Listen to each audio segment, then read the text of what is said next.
logo, logo nós estamos começando também um tempo de reflexão. A partir da quarta-feira de cinzas, nós temos, aqui no Brasil, é conhecido como o tempo da quaresma.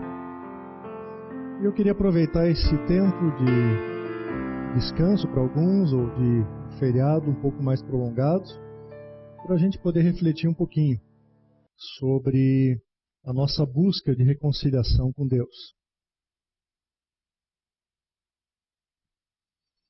Quando a gente para olhar para o nosso país, a gente vê muitas coisas erradas. E a gente se entristece com corrupção, imoralidade, a impunidade, tantas coisas que acontecem no meio da nossa nação. Mas se a gente parar e olhar para as nossas próprias vidas, nós vemos que nós também temos esses mesmos problemas. Nós também temos erros, transgressões, iniquidades, pecados, muitas coisas que nos afastam de Deus, que não permitem que nós estejamos na presença de Deus. E essas coisas acabam gerando em nós sentimentos de medo, sentimentos de vergonha e de culpa. Nós temos medo de estar na presença de Deus porque nós não sabemos como Ele vai reagir. Nosso Deus é um Deus santo. Nós sabemos que Ele não suporta as abominações do nosso pecado. Nós temos vergonha por aquilo que fizemos. Nós sabemos que Deus sabe, mas nós nos sentimos envergonhados mesmo assim. E nós sentimos culpa. Principalmente na nossa sociedade latina, a culpa é um fator muito forte. É algo que nós carregamos constantemente. E nós precisamos de expiação. Nós precisamos nos livrar dessa culpa. Nós precisamos encontrar um modo de estarmos livres desses sentimentos para poder estar na presença de Deus. Nós precisamos buscar reconciliação com o nosso Pai. E eu queria conversar com vocês hoje sobre 4 possíveis caminhos, 4 soluções oferecidas pelo mundo, dentre tantas outras. Eu gostaria de examinar 2 caminhos atuais. Um dentro do catolicismo, o outro dentro do judaísmo. E 2 caminhos antigos. Um dentro do Antigo Testamento e outro dentro do Novo Testamento. Sobre como que a gente pode alcançar reconciliação com Deus. Então, em primeiro lugar, examinando esse tempo que vai começar na quarta-feira de cinzas, daqui a alguns dias. Esse tempo da quaresma, que é um tempo de arrependimento e confissão. É um tempo em que nós, brasileiros, como um país, deveríamos estar buscando alcançar reconciliação com Deus, para poder receber o mistério de Cristo na Páscoa. Essa é uma tradição muito antiga, que continua perpetuada principalmente na Igreja Católica Romana, mas uma tradição que começa já lá nos tempos de Jesus, quando os primeiros cristãos começaram a jejuar 2 ou 3 dias antes da Páscoa e se preparar para aquele momento de comemoração máxima do sacrifício da ressurreição de Jesus. Já 300 anos depois, um pouco menos, já é feita referência a esse período como sendo um período de 40 dias. As pessoas já tinham estendido esse período, um período de jejuns estritos, um período de abstinência, um período de meditação e devoções, para que as pessoas estivessem se preparando para estar na presença de Deus e para poder entender o mistério de Jesus na Páscoa. Hoje em dia as pessoas já não gostam muito de jejum, não gostam muito de abstinência, então as igrejas, em geral, têm deixado isso mais livre.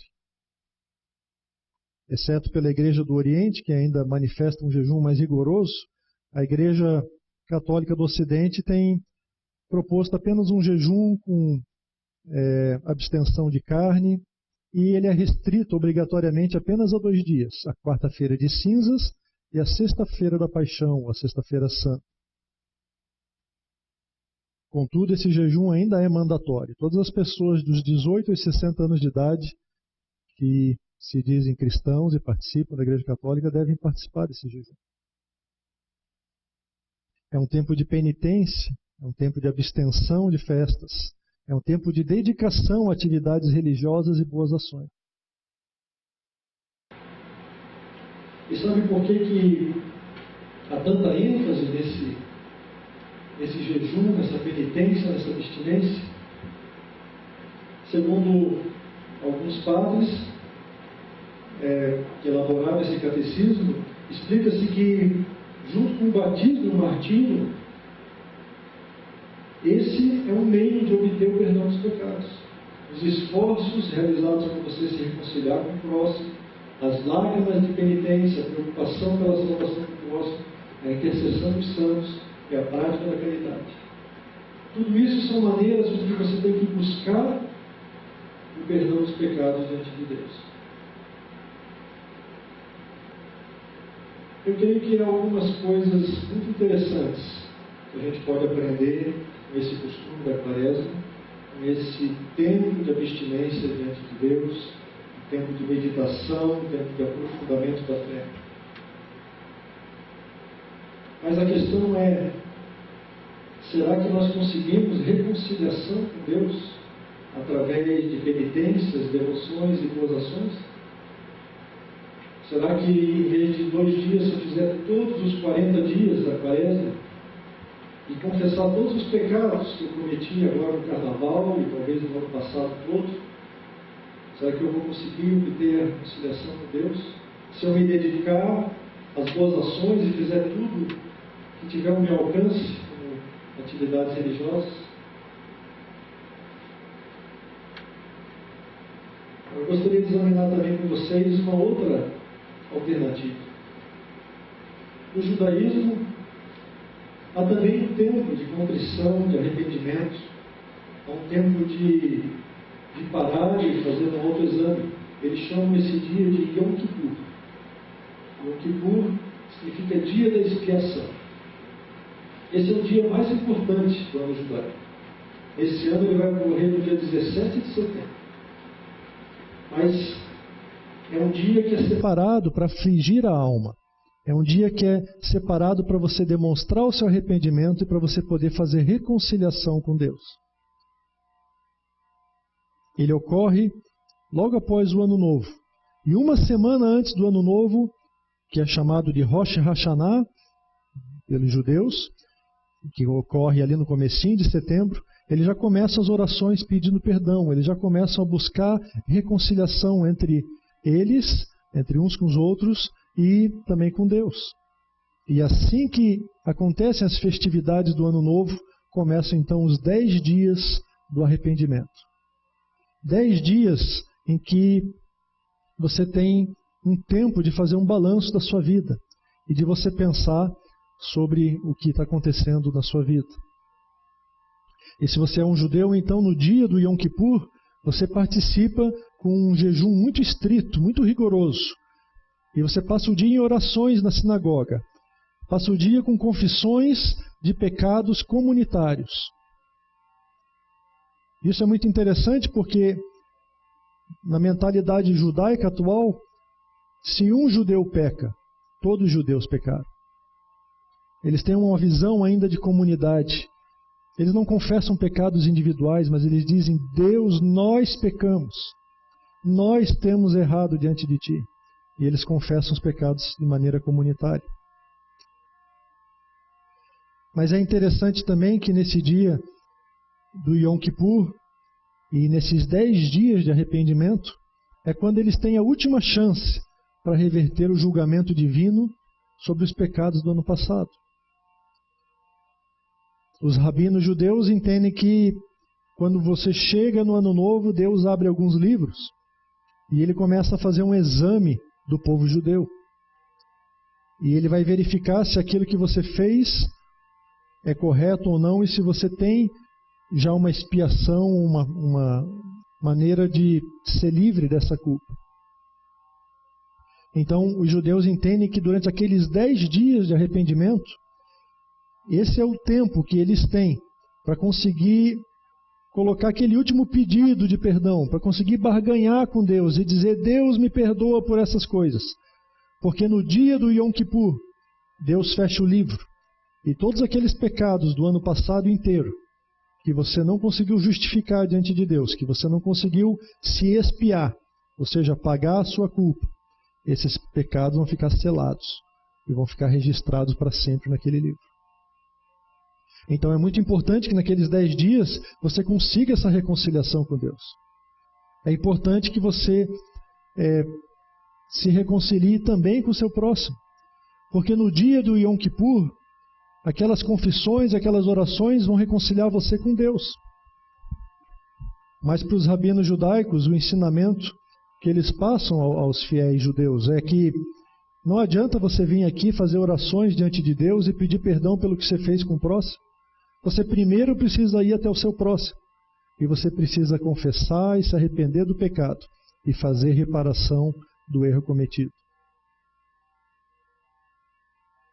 É interessante também que outro ensinamento que eles têm muito forte aqui, uma vez que eles não têm mais o templo, o segundo templo, o templo de Herodes que foi destruído, e eles não podem mais fazer a expiação conforme o ritual do Antigo Testamento que nós vamos ver hoje.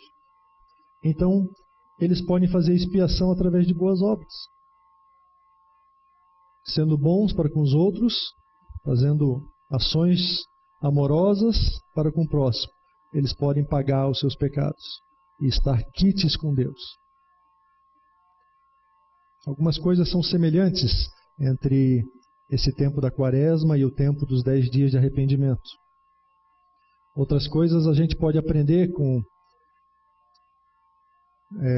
esse tempo que os judeus têm, do judaísmo, a questão da confissão comunitária, a responsabilidade comunitária, a questão de você buscar isso diante de Deus. Mas a pergunta é: será que esse tempo de 10 dias leva a gente à reconciliação com Deus? Será que esse é o caminho de a gente conseguir reconciliação? A confissão ao próximo e a Deus são ensinadas nas Escrituras. São instrumentos válidos, instrumentos úteis para você estar diante de Deus. As boas ações também são encorajadas nas Escrituras. Mas será que tudo isso é suficiente? Consegue alcançar aquilo que a gente quer, que é a reconciliação plena e total com Deus? Eu gostaria de examinar com vocês uma terceira alternativa.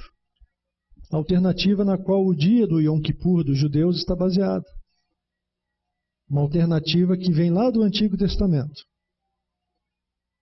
E hoje nós vamos examinar um pouco mais esse texto, esse capítulo de Levítico, no capítulo 16, que explica esse ritual, o ritual do Yom Kippur, o ritual do dia da expiação, tal como era executado nos tempos dos sacerdotes israelitas, no tempo do Antigo Testamento.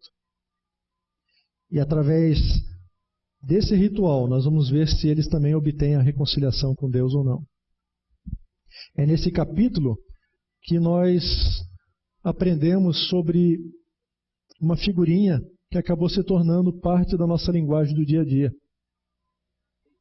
Nesse capítulo 16 de Levítico, nós aprendemos sobre o bode expiatório. Tenho certeza que você já ouviu falar do bode expiatório. Talvez você não saiba que isso vem da Bíblia.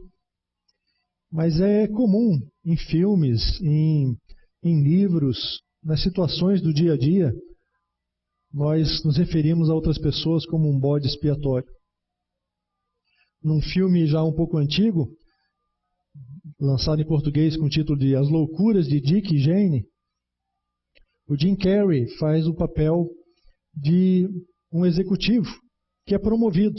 Ele recebe o cargo de chefe da seção de relações públicas. E ele fica todo contente, porque ele finalmente conseguiu a promoção que ele queria na vida. Mas o chefe dele diz: então agora você tem que ir naquela entrevista, representar a empresa, vai ter uma entrevista com um cara que é muito bom na área de finanças. E o Jim Carrey está muito feliz porque ele vai ser entrevistado, ele está representando a empresa, e aquele entrevistador começa a fazer perguntas sobre o que está por trás dos bastidores daquela empresa. E começa a falar da corrupção do presidente da empresa e do fato de que ele vendeu muitas ações, de que ele está armando uma cilada e levando o dinheiro embora da empresa. E o Jim Carrey não consegue responder à situação e fica perdido, gaguejando e tentando achar um caminho, uma saída. E vai aparecendo um quadro do valor das ações da empresa enquanto a entrevista vai transcorrendo. E à medida que o Dick, que é o Jim Carrey, vai gaguejando, aquelas ações vão caindo, e quando chega no final da entrevista, a empresa vale nada. E obviamente, quando ele volta para a empresa, o chefe o despede e diz: você é o culpado do colapso da empresa. É óbvio que quem fez as coisas erradas, na verdade, tinha sido o presidente, tinha sido um monte de outras ações que tinham acontecido. Mas o Dick levou a culpa. Ele era o bode expiatório daquela situação. Nós temos essa mania de colocar a culpa nos outros, não é verdade? Se vocês lembram bem, o Ricardo estava pregando alguns domingos atrás sobre Adão e Eva, sobre aquela situação lá no paraíso. E quando Deus confrontou Adão e perguntou: o que é isso que tu fizeste? Qual foi a resposta imediata de Adão? Não fui eu, foi a mulher que tu me desse. A gente sempre quer passar a culpa para alguém. A gente sempre quer arranjar um bode expiatório. E esse é o texto que vai mostrar para a gente qual é o papel desse bode expiatório. Esse texto de Levítico ele é um pouco extenso. Eu vou pedir a paciência de vocês para a gente ler esse capítulo. Mas é um capítulo que explica para a gente como era o ritual do Antigo Testamento. E ele tem várias partes. A partir do versículo 11 é que começa realmente o ritual de purificação. Primeiro é uma introdução e uma visão geral, e depois começam os rituais de purificação do santuário e do povo. E depois tem uma finalização dos rituais e algumas regras sobre ele. Mas para a gente poder entender melhor esse ritual, a gente tem que conhecer um pouquinho do tabernáculo de Israel. Esse tabernáculo foi ordenado por Deus lá no livro de Êxodo, quando Moisés subiu ao Sinai. Deus mostrou para ele um modelo celestial e disse: Moisés, você tem que produzir um modelo na terra igual a esse modelo que eu estou te mostrando. E Moisés recebeu as instruções específicas de construir um tabernáculo como esse que está sendo mostrado aí na figura. E quando a gente faz um esquema do tabernáculo, a gente percebe que ele tinha uma entrada apenas, uma entrada que ficava à direita aí, e começava com o altar onde eram feitos os sacrifícios, havia uma pia onde eram feitas as abluções necessárias ao sacerdote, também se lavava as mãos do sangue, e depois você tinha o tabernáculo propriamente dito, a tenda da congregação, que era dividido em dois espaços, o lugar santo e o lugar santíssimo. Nesse lugar santo, quando a gente faz um zoom, a gente percebe ali a mesa dos pães da propiciação, que todos os dias o sacerdote apresentava diante de Deus, o altar do incenso, onde ele apresentava o incenso diante de Deus, e o candelabro, que mostrava que Deus continuava iluminando o seu povo. E os sacerdotes entravam obedecendo certas regras nesse lugar santo. Mas no lugar santíssimo ficava a Arca da Aliança. A arca onde estavam as 10 tábuas, os 10 mandamentos, as tábuas dos mandamentos, onde também foi colocado depois um pouco do maná e a vara de Arão. Essa arca que simbolizava a presença de Deus no meio do seu povo. Ela estava ali guardada nesse lugar santíssimo.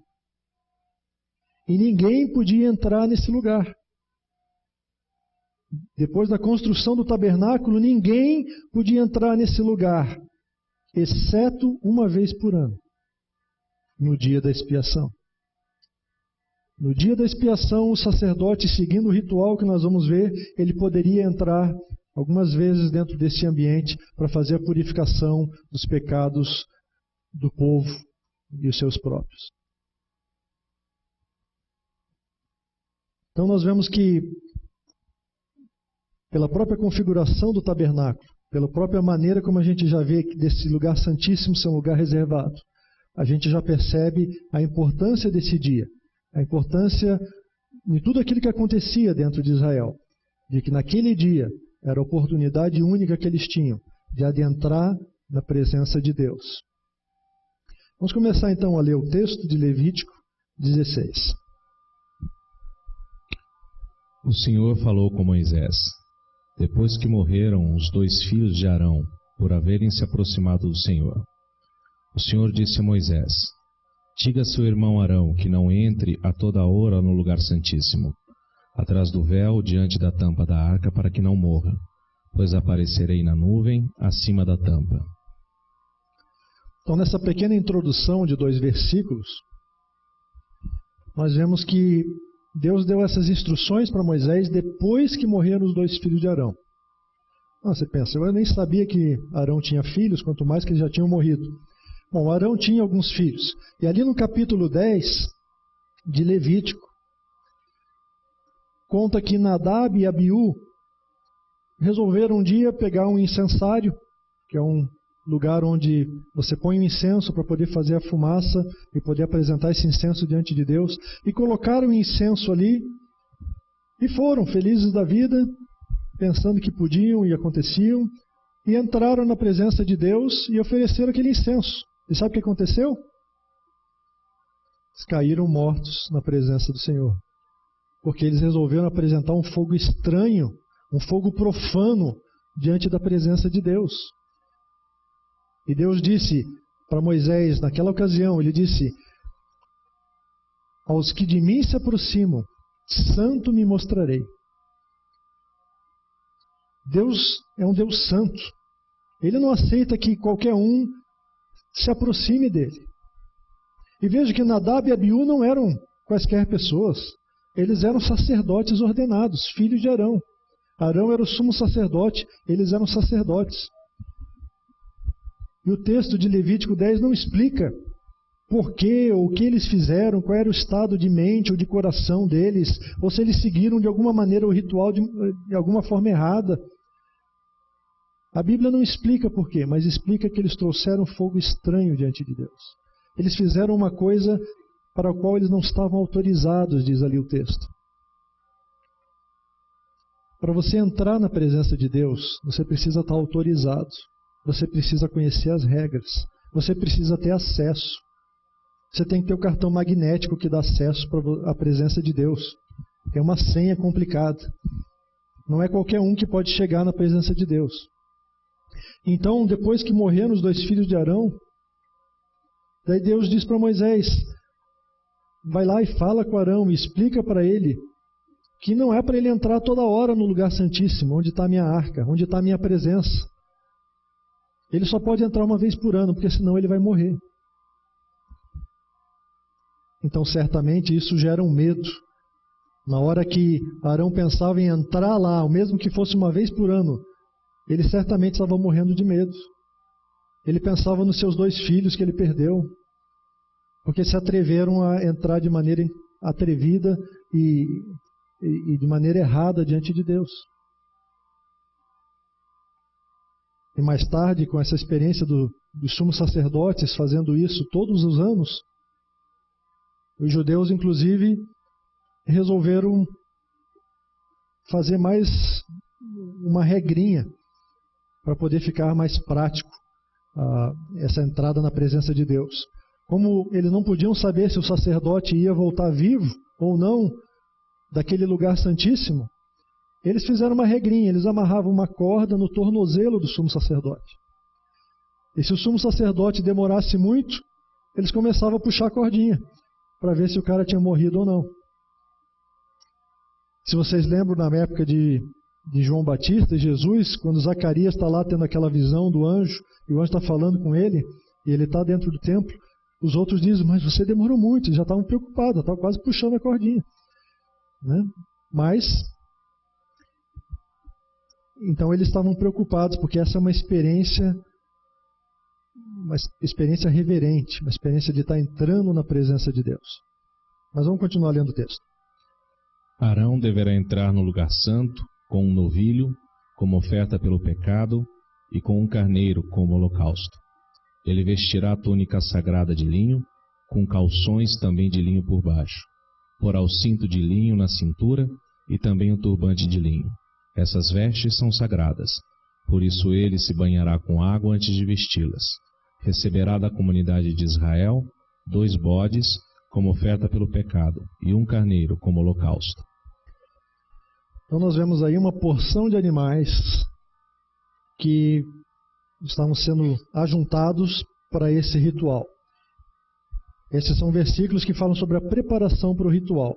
E é interessante notar que uma preparação importante é que o sacerdote tinha que tomar um banho e tinha que tirar aquelas roupas gloriosas que ele vestia. Quem já viu uma figura do sacerdote hebreu, do sumo sacerdote, com a sua tiara, com o peitoral de pedras preciosas e com vários adornos de ouro, sabe que era uma veste gloriosa que refletia a majestade de Deus. Mas nesse momento de fazer expiação, ele tinha que tirar essa veste. Ele tinha que usar uma veste simples de linho branco, que simbolizava tanto a humilhação e a humildade com que ele devia se aproximar de Deus, quanto também simbolizava a pureza do seu coração após ter sido purificado. E é interessante então a gente ver aí que estão ajuntados um novilho e um carneiro para Arão e sua família, e 2 bodes e um carneiro para o povo. Arão sacrificará um novilho como oferta pelo seu próprio pecado, para fazer propiciação por si mesmo e por sua família. Depois pegará os 2 bodes e os apresentará ao Senhor, à entrada da tenda do encontro, e lançará sortes quanto aos 2 bodes, uma para o Senhor e outra para Azazel. Arão trará o bode cuja sorte caiu para o Senhor e o sacrificará como oferta pelo pecado. Mas o bode sobre o qual caiu a sorte para Azazel será apresentado vivo ao Senhor para fazer propiciação, e será enviado para Azazel no deserto. Muito bem, então aqui nós temos uma visão geral de todo o ritual. O ritual ainda não começou, mas Moisés já está explicando, Deus está explicando para Moisés, que está explicando para Arão o que vai ser feito. E vai haver o sacrifício do novilho e depois vão haver o sacrifício de um dos bodes, e o outro bode vai ser mandado, diz aqui o texto, para Azazel. Essa é uma expressão difícil e na versão da NVI eles preferiram deixar a expressão original, mas que na verdade significa para bode expiatório, para ser o bode que vai levar os pecados para uma região distante. Então toda vez que aparece Azazel no texto aí, quer dizer o bode emissário, o bode expiatório, o bode que vai levar as culpas do povo. E o sacerdote, então, depois de ter preparado e ajuntado aqueles animais, ele tira as sortes e ele já coloca uma cordinha vermelha. Foi o costume judaico posterior, uma cordinha vermelha nos chifres do bode que vai ser o bode expiatório. E ele amarra essa cordinha vermelha no pescoço do bode que vai ser sacrificado, para que ele já não confunda mais esses 2 bodes. E assim ele possa se preparar para a cerimônia. Vou continuar lendo o texto. Arão trará o novilho como oferta para o seu próprio pecado, para fazer propiciação por si mesmo e por sua família. E ele o oferecerá como sacrifício pelo seu próprio pecado. Pegará o incensário cheio de brasas do altar que está perante o Senhor, e 2 punhados de incenso aromático em pó, e os levará para trás do véu. Porá o incenso no fogo perante o Senhor, e a fumaça do incenso cobrirá a tampa que está acima das tábuas da aliança, a fim de que não morra. Então agora, no versículo 11, começa o ritual. E para exemplificar um pouquinho, vamos supor que aqui seja o altar do tabernáculo, onde Arão faz os sacrifícios. E aqui desse outro lado, vamos entender que esse é o lugar santíssimo, onde está a Arca da Aliança, a presença de Deus. E por aqui nós temos então o lugar santo da tenda da congregação. Começa o ritual então, e Arão pega aquele novilho junto com os sacerdotes que estão ali junto para ajudá-lo, e coloca sobre o altar e sacrifica aquele novilho. E uma vez sacrificado, ele pega o vasilhame, coloca ali debaixo para começar a correr o sangue e guardar o sangue daquele novilho, para começar a fazer a propiciação pelos seus pecados. Porque Arão, como sumo sacerdote, era pecador também. Ele precisava primeiro pedir perdão pelos seus pecados, para que ele pudesse entrar na presença de Deus. Então, uma vez feito o sacrifício daquele novilho, ele podia pensar em se mover na direção do lugar santíssimo. Para fazer isso, ele pegava o seu incensário, colocava algumas brasas vivas que ele tirava do altar e pegava um incenso, 2 punhados que já estavam ali separados, e ele entrava então dentro do lugar santo e continuava caminhando, e provavelmente com muito temor no coração, com muita reverência, pensando nos 2 filhos dele que já tinham morrido, porque entraram de maneira irreverente na presença de Deus. Ele entrava então no lugar santíssimo e, sem olhar para a arca, sem olhar para a presença de Deus, porque ele sabe que ninguém pode ver a face de Deus e continuar a viver, ele coloca rapidinho o incenso no incensário e começa a subir uma nuvem de incenso, uma nuvem espessa que tapa a arca. E Arão então pode ficar um pouquinho mais relaxado, porque a presença de Deus agora está coberta, está escondida, e ele sabe que Deus está ali, e ele está na presença de Deus, mas ele pode ficar um pouquinho ali. E é interessante também que esse incenso, ensina os rabinos judaicos que o incenso simboliza as orações de toda a congregação de Israel.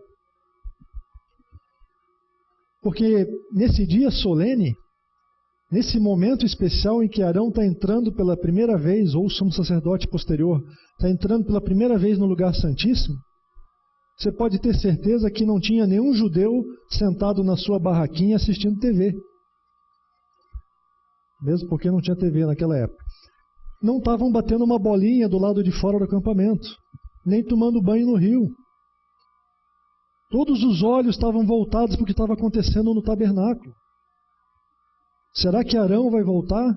Será que Deus vai aceitar o sacrifício de expiação que Arão está fazendo?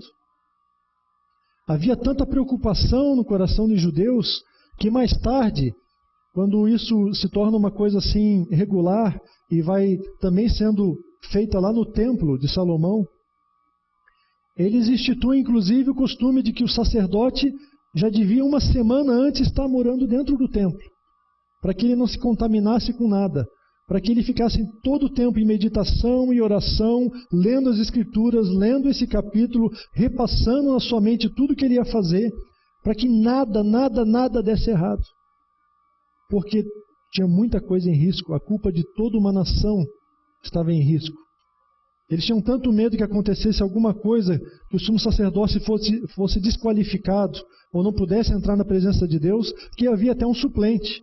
Já havia um sacerdote lá que estava pronto para assumir o lugar do sumo sacerdote, caso ele morresse, caso ficasse doente, caso ele ficasse impuro por algum motivo. Porque era necessário que um sumo sacerdote entrasse na presença de Deus e fizesse a expiação dos pecados de toda a nação. Então, naquele momento, toda a congregação de Israel estava com os olhos voltados para o que estava acontecendo e estavam orando e intercedendo e pedindo a Deus: Deus, aceita o sacrifício que Arão está fazendo, aceita esse ritual como parte do nosso pedido de perdão, como nossa intenção de reconciliação contigo. E é isso que o incenso está simbolizando também.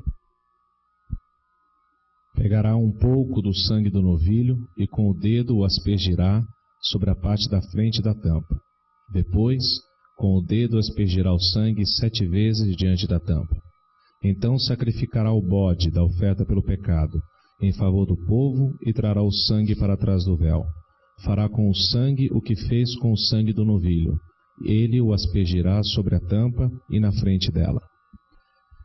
Então Arão estava aqui oferecendo o incenso diante de Deus, e ele então volta, deixando o incensário lá, e ele volta até onde o novilho estava já sacrificado. Ele pega aquele sangue do novilho e ele novamente volta até o lugar santíssimo. E quando ele chega no lugar santíssimo, ainda com a nuvem espessa de incenso cobrindo a presença de Deus, ele pega um pouco do sangue e asperge sobre a frente do altar, e depois com a ponta do dedo, como diz o texto, ele pega um pouco mais do sangue e ele asperge 7 vezes sobre a Arca da Aliança. E o lugar santíssimo então está purificado e ele pode então retornar, e ele retorna e ele daí vai fazer o sacrifício do bode. Ele pega aquele bode que estava separado, que ele já tinha posto a cordinha vermelha, e ele larga o sangue do novilho ali, onde os sacerdotes vão continuar mexendo para que aquele sangue não coagule. Ele vai ainda precisar usar o sangue, e ele pega o bode e faz então o sacrifício do bode, não o expiatório, o outro bode, e faz o sacrifício pelos pecados do povo. E com o sangue daquele bode que ele recolhe, ele faz a mesma coisa. Ele leva para trás do véu, diz o texto. Então ele pega o sangue do bode e ele entra de novo no véu e ele asperge na frente da Arca da Aliança. Depois ele asperge com o dedo 7 vezes. E daí ele volta. Mas o texto diz também que não apenas isso é necessário, mas ele vai fazer a propiciação não apenas pelo lugar santíssimo, mas também pelo lugar santo e por toda a tenda da congregação. Vamos acompanhar o texto. Assim fará propiciação pelo lugar santíssimo, por causa das impurezas e das rebeliões dos israelitas. Quaisquer que tenham sido seus pecados, fará o mesmo em favor da tenda do encontro, que está entre eles no meio das suas impurezas. Ninguém estará na tenda do encontro quando Arão entrar para fazer a propiciação no lugar santíssimo, até a saída dele, depois que fizer a propiciação por si mesmo, por sua família e por toda a Assembleia de Israel. Então vocês veem que ele pegou o sangue do novilho e fez a propiciação por si mesmo e pela sua família. Ele pegou o sangue do bode e fez a propiciação pelo seu povo, por toda a nação de Israel. E agora Deus diz que ele precisa fazer por toda a tenda do encontro. Então ele repete essa aspersão de novo na tenda do encontro, aqui no lugar santo. É interessante esse conceito, porque a Bíblia parece estar nos orientando e mostrando que lugares e instituições também absorvem pecado, também ficam impuros. Não somos só nós, seres humanos, que temos problema com Deus, mas os próprios lugares podem se tornar impuros. E é necessária essa purificação do local. É necessário, então, que Arão traga esse sangue e o sangue consiga fazer a purificação e tire toda a impureza. E a gente vê depois, quando o povo judeu já está lá no exílio, bem mais tarde, que eles começam a esquecer de fazer essas coisas. E, na verdade, os sacerdotes que tinham permanecido em Jerusalém começam, inclusive, a introduzir abominações dentro do templo de Deus. E tem um momento que Deus diz: chega, eu não posso mais ficar aqui. Eu não aguento essa impureza. Eu não aguento o pecado, a abominação que está contida aqui dentro do templo. E Ezequiel, que estava lá na Babilônia, tem a visão e ele vê a glória de Deus se levantando de Jerusalém e indo embora. Porque Deus diz: eu não quero mais saber disso. Eu não posso mais viver nesse lugar santíssimo, porque ele não é mais santíssimo. Não tem sido purificado, tem sido, na verdade, profanado com as impurezas, com as abominações do povo. Então é muito importante que a gente tenha essa purificação e que isso aconteça para que Deus possa continuar habitando no meio do seu povo. Outra coisa importante nesse versículo é que ninguém entra na tenda. Havia vários sacerdotes aqui ajudando Arão, mas só Arão, só o sumo sacerdote podia entrar na tenda do encontro, no lugar santo e no lugar santíssimo naquele dia. Porque o sumo sacerdote tem que fazer a expiação sozinho.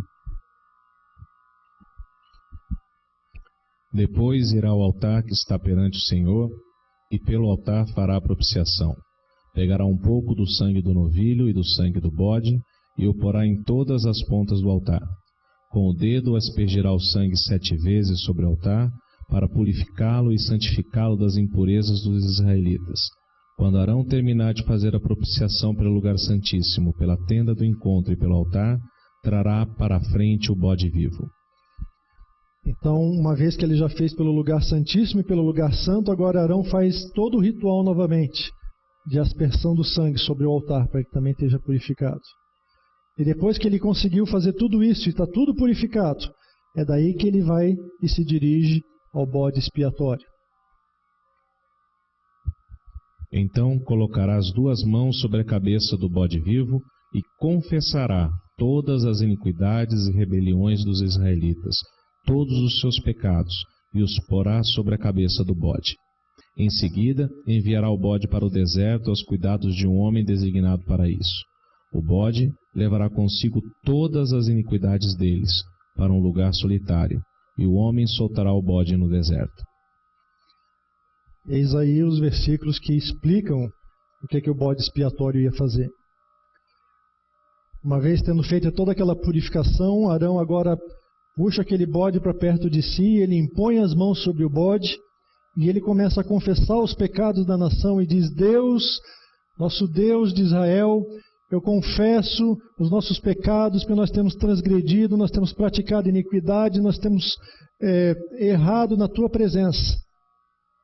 E à medida que ele vai confessando os pecados, aqueles pecados são transferidos para o bode. E aquele bode então vai levar sobre si os pecados de toda a nação. E numa hora que ele termina a oração, ele dá a cordinha que estava segurando o bode para uma pessoa que estava ali designada, e essa pessoa adentra no deserto, num lugar que não tem volta, num caminho difícil, e deixa aquele bode lá para morrer. Porque certamente ninguém queria que o bode voltasse. Ninguém queria que o bode aparecesse no meio da vila e todo mundo, o bode da expiação. O bode expiatório voltou cheio de pecado. Ninguém ia querer nem encostar perto. Então aquele bode era levado para um lugar bem longe e deixado para morrer. Posteriormente, para garantir que o bode não aparecesse mais, os sumos sacerdotes já do segundo templo, quando já estavam em Jerusalém, eles orientavam aquele homem a levar o bode até a beira de um precipício. E de lá eles aquele homem empurrava o bode. E o bode se espatifava à medida que rolava do precipício. Porque aquele bode estava levando todas as culpas, todas as iniquidades do povo de Israel.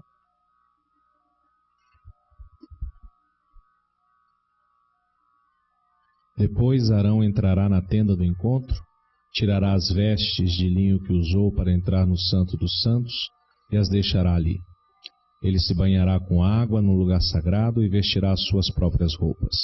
Então sairá e sacrificará o holocausto por si mesmo e o holocausto pelo povo, para fazer propiciação por si mesmo e pelo povo. Também queimará sobre o altar a gordura da oferta pelo pecado. Então Arão, uma vez tendo feito a oração pelo bode, e tendo já expiado os pecados, enquanto aquele homem estava andando e levando o bode para o deserto, ele pega os 2 carneiros que tinham sobrado ali e sacrifica cada um dos carneiros e mata aqueles carneiros como holocausto. Holocausto quer dizer uma oferta totalmente queimada, uma oferta que é aprazível, o aroma suave do churrasquinho que chega até Deus. E aquela oferta também é uma oferta para fazer propiciação por si mesmo e pelo povo. Então vocês veem quantos animais, um novilho, 2 bodes, 2 carneiros, estavam envolvidos nesse ritual para poder pedir perdão pelos pecados, para poder obter uma reconciliação com Deus. E continuando a finalização: aquele que soltar o bode para Azazel, lavará as suas roupas e se banhará com água, e depois poderá entrar no acampamento. O novilho e o bode da oferta pelo pecado, cujo sangue foi trazido ao lugar santíssimo para fazer propiciação, serão levados para fora do acampamento. O couro, a carne e o excremento deles serão queimados com fogo. Aquele que os queimar lavará suas roupas e se banhará com água. Depois poderá entrar no acampamento. Então esses são os momentos finais do ritual, os momentos em que as pessoas que participaram também têm que se banhar, também têm que se purificar para poder voltar à congregação. E finalmente algumas regras finais que Deus passa para Moisés e Arão. Este é um decreto perpétuo para vocês. No 10º dia do 7º mês, vocês se humilharão e não poderão realizar trabalho algum, nem o natural da terra, nem o estrangeiro residente. Porquanto, nesse dia se fará propiciação por vocês, para purificá-los. Então, perante o Senhor, vocês estarão puros de todos os seus pecados. Estes lhes será um sábado de descanso, quando vocês se humilharão. É um decreto perpétuo. E os últimos versículos do capítulo. O sacerdote que for ungido e ordenado para suceder seu pai, como sumo sacerdote, fará propiciação. Porá as vestes sagradas de linho e fará propiciação pelo lugar santíssimo, pela tenda do encontro, pelo altar, por todos os sacerdotes e por todo o povo da Assembleia. Este é um decreto perpétuo para vocês. A propiciação será feita uma vez por ano, por todos os pecados dos israelitas, e tudo foi feito conforme o Senhor tinha ordenado a Moisés. Amém. Ufa! Longo capítulo das Escrituras. Se você nunca leu um capítulo inteiro do livro de Levítico, hoje você pode dizer que você leu um capítulo desse, que é um livro considerado dos mais difíceis e mais chatos da Bíblia. Porque é um livro cheio de leis, cheio de rituais, coisas que a gente não entende. Para que toda essa sanguineira, essa sanguinolência, como dizem por aí? A gente não consegue entender o que Deus estava querendo mostrar para o povo de Israel, por que fazer as coisas desse jeito. Mas por isso foi interessante a gente ler e aprender algumas coisas sobre esse dia da expiação. E a gente viu que o sumo sacerdote, ele se despe da sua roupa gloriosa para poder fazer a expiação, e ele a faz sozinho. O sumo sacerdote sozinho oferece a propiciação no lugar santo, no lugar santíssimo. E esses sacrifícios precisam ser repetidos ano após ano. A reconciliação é apenas temporária com Deus, porque no outro ano eles têm que fazer de novo. Tem que purificar novamente o tabernáculo e tem que novamente pedir perdão pelos seus pecados. E é interessante também que esse capítulo 16 de Levítico, que está bem no meio do livro, eu sei que é um livro difícil de ler, mas se você começa a estudar o livro de Levítico, que está no meio do Pentateuco, no meio dos 5 livros de Moisés, você começa a entender a importância desse livro. E você começa a entender que esse é um livro que ensina como que você deve viver em santidade na presença de Deus. E logo após esse capítulo 16, o livro começa a falar sobre a santidade, como que você pode viver em santidade diante de Deus. Porque para viver na presença de Deus, nosso Deus que é santo, você precisa de santidade. Mas será que essa maneira de reconciliação é a maneira que Deus quer que nós continuemos buscando? Será que é assim que nossos pecados são expiados? Será que essa é a maneira realmente que conseguir obter de Deus o perdão de todos os pecados? Quando a gente lê apenas o Antigo Testamento, a gente entende assim. Mas depois que você tem uma compreensão maior com a revelação progressiva da palavra de Deus, você entende que aquilo ali era sombra, era um tipo de algumas coisas que vinham depois. Que Deus estava ensinando o povo sobre alguns princípios que depois iam ser esclarecidos. Que a confissão representativa e os sacrifícios eram apenas um paliativo, até que viesse o verdadeiro sacrifício. E por isso eu queria conversar com vocês bem brevemente sobre a obra de Jesus, que foi a revelação que Deus trouxe e que explicou tudo isso que estava acontecendo no Antigo Testamento. Sem a obra de Jesus, sem aquilo que Jesus fez, a gente não entende por que aquelas coisas do Antigo Testamento. E a Sociedade Protetora dos Animais pode ficar tranquila, porque hoje a gente não precisa mais ficar sacrificando bodes e novilhos e carneiros, e não precisa manchar o carpê bonito aqui do estrado com o sangue desses animais. Porque hoje nós já temos uma expiação superior, nós já temos um sacrifício superior. E vocês certamente já conhecem muito sobre isso, por isso eu vou apenas referir a comparação que o autor de Hebreus faz entre Arão e Jesus. Naquela época, os cristãos olhavam para as outras religiões, os primeiros cristãos, e ficavam preocupados. Eles viam os gregos e os romanos com as suas religiões, e eles pensavam, eles têm sacerdotes, eles têm sacerdotisas. Eles olhavam para os judeus que estavam lá no templo em Jerusalém e viam os sacerdotes dos judeus. E mesmo estando muito felizes com o ensinamento de Jesus e com a sua ressurreição, estando juntos em comunhão, partindo o pão, certamente em algum momento, naqueles primeiros anos, começaram a surgir dúvidas. E eles começaram a pensar, e nós, por que nós não temos um sacerdote? Por que nós não somos como as outras religiões? Que temos alguém para nos intermediar entre Deus e nós? Alguém que nos represente? E o autor de Hebreus então se dá o trabalho de explicar essas coisas. Ele começa a fazer uma comparação, primeiro lá com Melquisedeque, depois ele começa a comparar também com Arão. E ele compara Arão com Jesus para poder mostrar quem realmente Jesus é. E eu vou ler apenas alguns versículos desses 2 capítulos, mas eu gostaria que vocês refletissem depois mais sobre esses textos, para que vocês entendessem o significado profundo do dia da expiação dentro daquilo que nós cremos. E diz lá o Hebreus 9, quando Cristo veio como sumo sacerdote dos benefícios agora presentes, ele adentrou o maior e mais perfeito tabernáculo, não feito pelo homem, isto é, não pertencente a essa criação. Então, em primeiro lugar, Jesus não adentrou esse tabernáculo que estava montado na terra, nem o templo de Salomão, nem o templo de Herodes. Não, quando Jesus fez a sua oferta como sumo sacerdote, ele adentrou o tabernáculo que estava lá nos céus. Não por meio de sangue de bodes e novilhos, mas pelo seu próprio sangue ele entrou no Santo dos Santos, de uma vez por todas, e obteve eterna redenção. Então Jesus não usou animais para poder abrir o acesso até Deus e obter expiação dos pecados. Não. Como sumo sacerdote, Jesus se ofereceu a si mesmo. Ele era o sacerdote e ele era a vítima. Ele era o ofertante e ele era a oferta. Ele também é o Deus que recebe a oferta. Jesus fez tudo porque nós não temos condições de fazer. Por isso Deus teve que fazer todo o processo. Porque nós somos pecadores e nós não conseguimos alcançar reconciliação com Ele.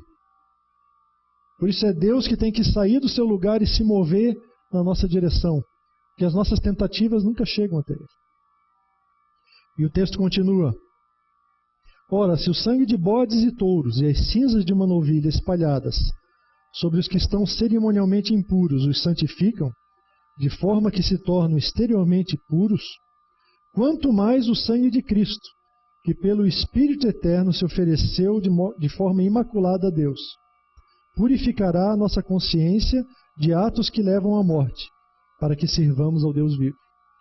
Então, se aquele sangue de animais conseguia de alguma maneira purificar aquelas pessoas que estavam ali presentes em todo aquele ritual, quanto mais o sangue de Jesus, o nosso Senhor, o sangue do único ser humano sem pecado, o sangue da única pessoa imaculada pelo pecado e que voluntariamente se ofereceu como sacrifício para expiar os nossos pecados. E continua o texto. Pois Cristo não entrou em santuário feito por homens, uma simples representação do verdadeiro. Ele entrou nos céus, para agora se apresentar diante de Deus em nosso favor. Não, porém, para se oferecer repetidas vezes, à semelhança do sumo sacerdote, que entra no Santo dos Santos todos os anos, com sangue alheio. Jesus fez isso de uma vez por todas. Por isso a gente não precisa sacrificar novamente a Jesus constantemente, porque o sacrifício de Jesus já foi feito, e é uma vez só. E o que ele fez obteve eterna redenção. Portanto, a gente não precisa mais do sacrifício de Jesus sendo realizado novamente. A gente apenas relembra e participa daquele momento de ceia, onde a gente se apropria dos meios de graça, daquilo que Jesus nos transmite através daquele momento de ceia. Mas a gente não precisa mais sacrificar Jesus. E ainda no capítulo 10, o autor diz que nós fomos santificados por meio do sacrifício do corpo de Jesus, oferecido uma vez por todas. Dia após dia, todo sacerdote apresenta-se, exerce os seus deveres religiosos, repetidamente oferece os mesmos sacrifícios, que nunca podem remover os pecados. Mas quando esse sacerdote, Jesus, acabou de oferecer para sempre um único sacrifício pelos pecados, assentou-se à direita de Deus. Porque, por meio de um único sacrifício, ele aperfeiçoou para sempre os que estão sendo santificados. É interessante isso que o autor de Hebreus fala, porque choca. Ele diz que aquilo tudo que se fazia no Antigo Testamento, aquele sangue dos animais, aqueles sacrifícios que eram repetidos continuamente, eles não podem remover os pecados. Então, para que faziam? Certamente porque Deus tinha instruído aquilo como instrumento para obter a reconciliação, para obter a purificação. E aqueles pecados eram removidos. Por isso a importância do bode expiatório, porque aquele bode levava embora os pecados, e aqueles pecados estavam então escondidos da presença de Deus, escondidos da presença nossa, do povo de Deus. E eles não tinham mais consciência daqueles pecados. Aqueles pecados estavam num cantinho, num lugar escondido. Por isso o salmista se declara feliz quando ele diz que Deus afasta as nossas transgressões como o leste do oeste. Elas estão muito longe. E o profeta Miqueias diz que Deus coloca os nossos pecados nas profundezas do mar. Porque há essa necessidade de a gente se distanciar do pecado. Mas o que o texto de Hebreus vai nos mostrar é que o pecado continuava lá, ele estava escondido, ele estava coberto. E na verdade uma das traduções do Yom Kippur é o dia da cobertura, porque esse é o verbo de cobrir. Aqueles pecados ficavam cobertos e Deus não olhava mais para eles. Mas eles ainda estavam lá. Porque o sangue dos animais não podia remover aqueles pecados. Mas Jesus, por meio de um único sacrifício, aperfeiçoou para sempre os que estão sendo santificados. Foi com o sacrifício de Jesus que aqueles pecados foram finalmente removidos. Então nós vemos numa breve comparação entre Arão com Jesus que Arão tinha pecado, ele precisava pedir perdão, Jesus era imaculado. Arão fazia seus sacrifícios num santuário terreno, mas Jesus no santuário celestial. Arão usava sangue de animais, mas Jesus usou seu próprio sangue. A eficácia do sacrifício do sumo sacerdote era temporária, precisava ser feito anualmente. Mas Jesus fez para sempre e de uma só vez. Além disso, o sumo sacerdote morria e o filho tinha que suceder o pai, como disse os últimos versículos lá do capítulo. Mas Jesus vive para sempre. Como sumo sacerdote, está sentado à direita de Deus Pai, para sempre intercedendo por nós. E finalmente, aquilo que eu comentava, no Antigo Testamento era feita uma cobertura dos pecados, mas em Jesus é feita a remoção final desses pecados. É como diz o texto lá de Paulo, em Romanos 3, ele diz que Deus ofereceu Jesus como sacrifício para apropriação mediante a fé pelo seu sangue, demonstrando a sua justiça. Em sua tolerância, havia deixado impunes os pecados anteriormente cometidos. Aqueles pecados todos diante de Jesus foram escondidos, foram cobertos com o sangue dos animais, com sangue inocente. Mas eles estavam lá, estavam impunes, eles não tinham sido punidos. E daí quando Jesus, como sumo sacerdote, se ofereceu na presença de Deus, Deus pegou todos aqueles pecados. Não pegou só os pecados do tempo de Jesus, ele pegou todos os pecados acumulados, não eram poucos, e colocou sobre Jesus. E Jesus levou na cruz todos os pecados anteriormente cometidos. Isaías já tinha dito isso antes, que o Senhor fez cair sobre ele, sobre o Messias, a iniquidade de nós todos. Jesus é o bode expiatório. Ele é o bode que leva a nossa culpa. Ele é o sacrifício que se apresenta a Deus. Ele simboliza e realiza tudo aquilo que no Antigo Testamento era feito anteriormente. Todos aqueles animais, na verdade, apontam simplesmente para Jesus. Jesus é o Cordeiro que tira o pecado do mundo. é Ele que resolve todo esse sistema e finalmente remove as nossas culpas. E por isso, através de Jesus, nós alcançamos finalmente a reconciliação com Deus. É o que Paulo diz lá em 2 Coríntios 5. Tudo isso provém de Deus, que nos reconciliou consigo mesmo por meio de Cristo e nos deu o ministério da reconciliação. Veja que é importante que foi Deus que nos reconciliou consigo mesmo. Todas essas nossas tentativas, tudo isso que as pessoas tentam fazer, nunca vão alcançar a reconciliação com Deus, porque a reconciliação com Deus só pode vir através daquilo que Ele faz. E esse ministério da reconciliação nos foi dado, ou seja, que Deus em Cristo estava reconciliando consigo o mundo, não levando em conta os pecados dos homens, e nos confiou a mensagem da reconciliação. Portanto, somos embaixadores de Cristo, como se Deus estivesse fazendo seu apelo por nosso intermédio. Por amor a Cristo lhes suplicamos, reconciliem-se com Deus. Deus não apenas nos reconciliou com Ele mesmo, mas Ele tem nos dado um ministério de anunciarmos essa mensagem, de anunciarmos essa compreensão de que apenas Jesus é o caminho, que apenas Jesus pode nos reconciliar com Deus. Apenas Jesus nos dá acesso à presença de Deus. E vocês bem sabem, bem lembram que no momento em que Jesus pagou pelos nossos pecados lá na cruz, o véu que separava o lugar santíssimo do lugar santo foi rasgado de cima para baixo. Não havia mãos humanas que pudessem fazer isso, mas Deus rasgou o véu. Porque agora nós temos acesso à presença dEle. Agora nós podemos entrar na presença dEle através do sangue de Jesus.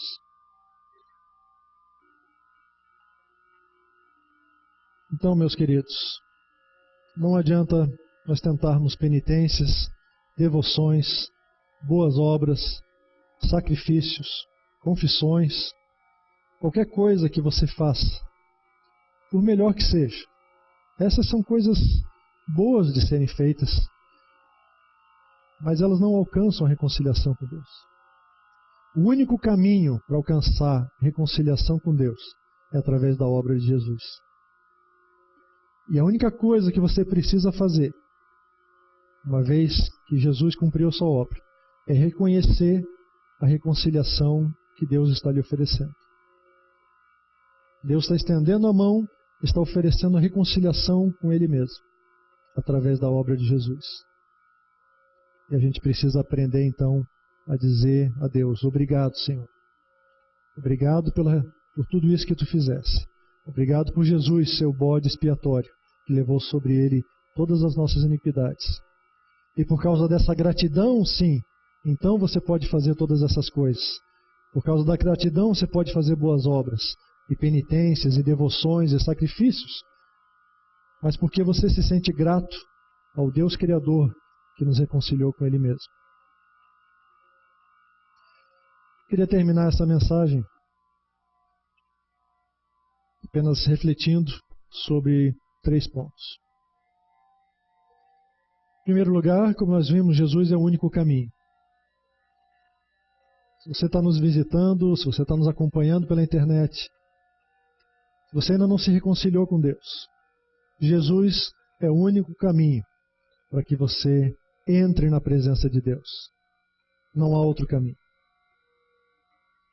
Se você não sabe como fazer isso, você pode nos procurar, você pode estar junto com a liderança da igreja e a gente pode mostrar para você como você pode, de maneira prática, estar se reconciliando com Deus. Mas se você já se reconciliou com Jesus, com Deus, através de Jesus, de que modo você tem cumprido essa missão? De que modo você tem exercido o seu ministério da reconciliação? Nós fomos reconciliados, mas Deus nos passou essa função. Deus nos fez embaixadores de Cristo e nós precisamos anunciar que Jesus é o único caminho. Certamente não vai dar para explicar todo esse ritual e tudo aquilo que era o dia da expiação, porque as pessoas não vão compreender de maneira tão fácil. Mas as pessoas sabem o que é um bode expiatório. E você pode dizer: Jesus, Ele é o bode expiatório. Ele tomou o seu lugar. e Ele levou as culpas que você tinha. Não sei se vocês ficaram sensibilizados por aquele vídeo que passou antes, mas ele retrata muito bem esse papel do bode expiatório de Jesus. Porque nós somos os culpados, nós nos metemos em confusão, como diz Eclesiastes. Deus faz as coisas direitas, mas nós vivemos nos metendo em confusão. E a gente arruma os nossos próprios problemas e as forças do mal ficam nos oprimindo e nos afastam de Deus. E a gente não consegue voltar. E Deus nos chama, mas a gente não consegue, por mais que a gente tente. Desesperadamente, mas a gente não consegue. E Jesus então tem que tomar o nosso lugar. E lutar contra as forças do mal e sofrer aquela opressão para que a gente fique livre. Mas Jesus venceu. Glórias a Deus. Jesus venceu a morte e o inferno e nos deu livre acesso à presença do Pai. Finalmente, reconciliados com Deus, nós precisamos viver em santidade, como disse aquele texto, aqueles outros capítulos de Levítico. Uma vez que você obteve acesso à presença de Deus, você precisa continuar vivendo em santidade. E uma das coisas que eu acho que a gente pode aprender com o exercício da Quaresma ou do Yom Kippur entre os judeus, ou mesmo do dia da expiação dos antigos hebreus, é que eles paravam, assim como esses outros param ainda hoje, e refletem, fazem um autoexame, uma autocrítica, e pensam sobre sua situação e confessam seus pecados.